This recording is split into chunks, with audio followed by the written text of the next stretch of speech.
Eh bien, bonjour à tous, c'est Jonas de Jeune Génération Écologique. C'est un plaisir pour moi de vous retrouver aujourd'hui pour ce 10e jour du calendrier de l'Avent écolo.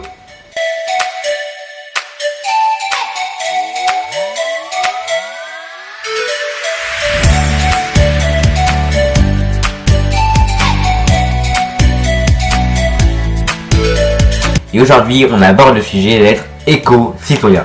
Vous allez me dire, mais Jonas, what? C'est quoi être éco-citoyen? Quand j'ai commencé à vraiment prendre conscience des problèmes liés au changement climatique, alors je parle pas que des problèmes du coup d'environnement, je parle aussi bien sûr des problèmes économiques, sociologiques, tout ce qui peut être un impact sur notre société. Je me suis dit qu'il y avait vraiment des choses à faire. Il y a eu du boulot. Mais on ne peut pas être si peu nombreux qu'on est à l'heure actuelle pour faire ça. Donc aujourd'hui, je vais vous donner quelques méthodes pour vous qui êtes derrière cet écran pour essayer un peu d'agir ensemble en étant éco-citoyen. Pour essayer d'agir ensemble en étant éco-citoyen pour notre société. Pour être éco-citoyen, je vous ai listé 5 points qui me paraissent importants, mais bien sûr il y en a des centaines d'autres. C'est comme je pourrais vous lister 40 000 initiatives d'éco-citoyenneté et encore j'en oublierai sûrement, donc je vais pas faire ça. Après, si ça vous intéresse de connaître quelques initiatives de société, dites-le moi dans les commentaires de cette vidéo. Et alors la première c'est comprendre, parce que si on peut pas agir sans franchement comprendre. Personne ou très peu de gens vont vraiment comprendre tout ce qui se passe pour le changement climatique, pour la société. Alors moi je vais vous parler un peu comment j'ai compris. Je vous en ai déjà parlé de ma prise de conscience dans la dernière vidéo d'ailleurs. Après ça on a commencé à comprendre que notre avenir en dépendait en fait, c'est très clair. Quand je redis il est temps d'agir ensemble pour le vivement car notre avenir en dépend, c'est pas pour mettre la pression, c'est pas pour faire style. Comme on va dire, c'est du vrai, notre avenir dépend vraiment de nos actions actuellement. Il nous reste très peu de temps pour ça.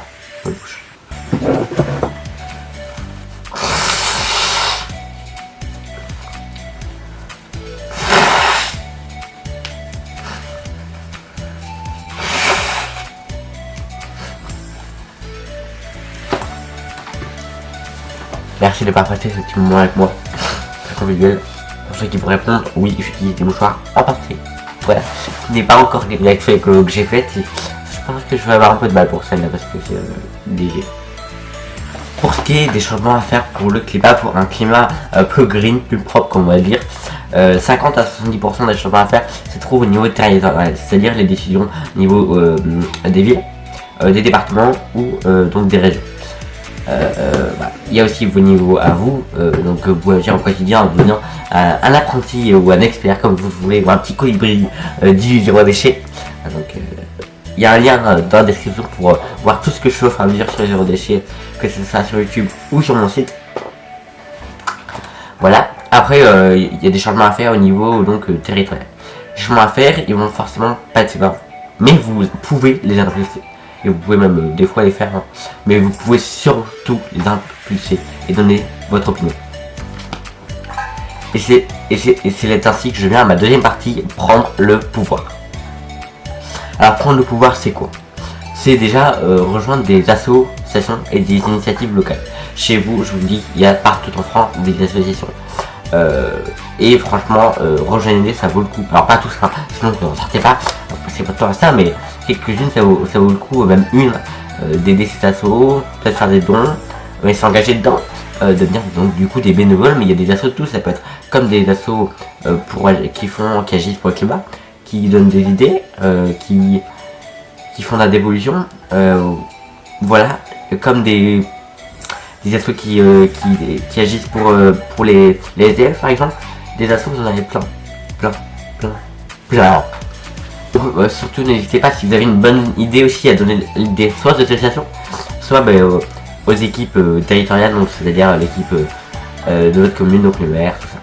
Alors quelque chose que j'ai fait moi pour agir au niveau territorial, c'est-à-dire au niveau plutôt local, c'est que j'ai participé à un budget participatif du département. Je vous mets un petit i pour la vidéo que j'ai faite qui présente un peu mon projet, qui n'a pas été retenu malheureusement, donc mon projet n'était pas lauréat. Mais on continue à fond au niveau local la sensibilisation et je vous en reparle plus tard. La seule chose que je peux vous dire, c'est que un budget participatif, c'est une très très belle expérience à vivre. Moi j'avais une idée toute simple qui était de la sensibilisation à l'écologie, de la création de lieux d'écologie, voilà. Il y avait des idées très beaux, j'ai une idée qui était magnifique, c'est la création du vélo lave-linge, prototype un vélo, on fait du vélo, qui lave le linge. Je trouve cette idée géniale. Il y avait plein d'idées de ce style. Donc, voilà. Puis donner ton avis. Alors un budget participatif, les citoyens votent. C'était le cas. Donc là tu donnes ton avis. C'est aussi voter, faire ton devoir de citoyen. Je cherche mes mots, mais c'est aussi, c'est surtout donner ton avis. Qu'est-ce que tu en penses de ça? Qu'est-ce que tu en penses de ça? Qu'est-ce que tu en penses de ça? Voilà, t'as compris. Normalement, et c'est pas normalement, c'est les élus locaux du conseil municipal te représentent. Donc normalement, ils sont censés te demander ton avis pour chaque décision prise.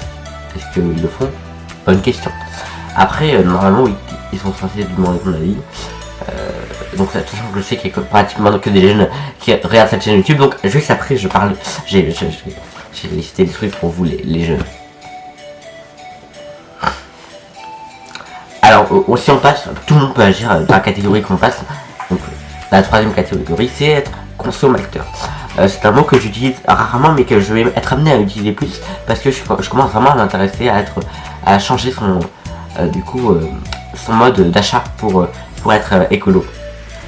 Alors, voter pour être consommateur.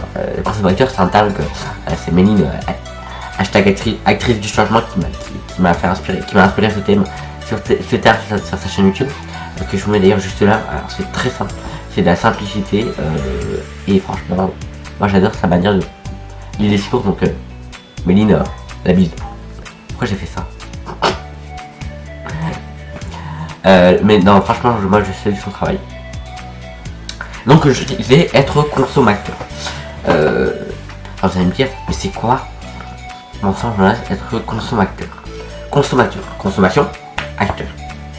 On peut être acteur du changement, comme on va dire.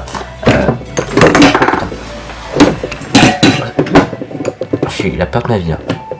J'ai cru que la lumière allait tomber sur la caméra. Être consommateur, c'est qu'à chaque fois que tu as acheté un produit dans une grande surface, dans une petite boutique, quoique à chaque fois que vous achetez un produit, vous allez voter si vous voulez que ce produit reste. Si vous l'achetez, vous allez voter pour que ce produit continue à être fait. Voilà.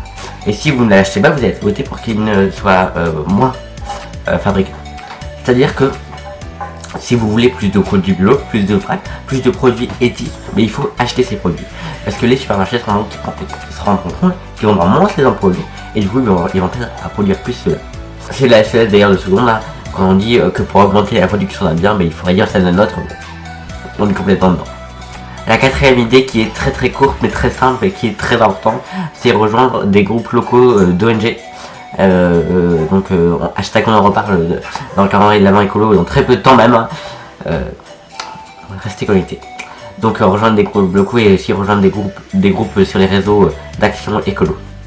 Et le cinquième et dernier point pour être éco-citoyen, pour vous les jeunes, c'est au lycée, au collège, comment être éco-citoyen.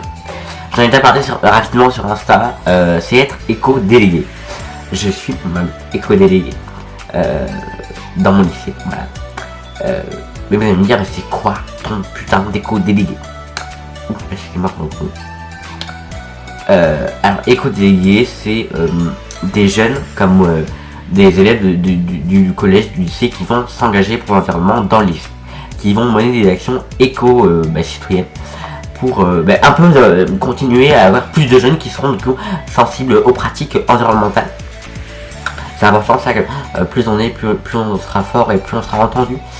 Voilà, donc c'est pour sensibiliser ça, pour mener des actions, pour montrer à quel point il y a beaucoup de déchets par terre. Bon bref, je compte sur toi pour devenir éco-citoyen. J'espère que cette vidéo t'aura plu. C'était un peu une vidéo tranquillette, papotage. Pas aussi avec autant de likes que d'habitude. On se retrouve la semaine prochaine. On se retrouve demain d'ailleurs.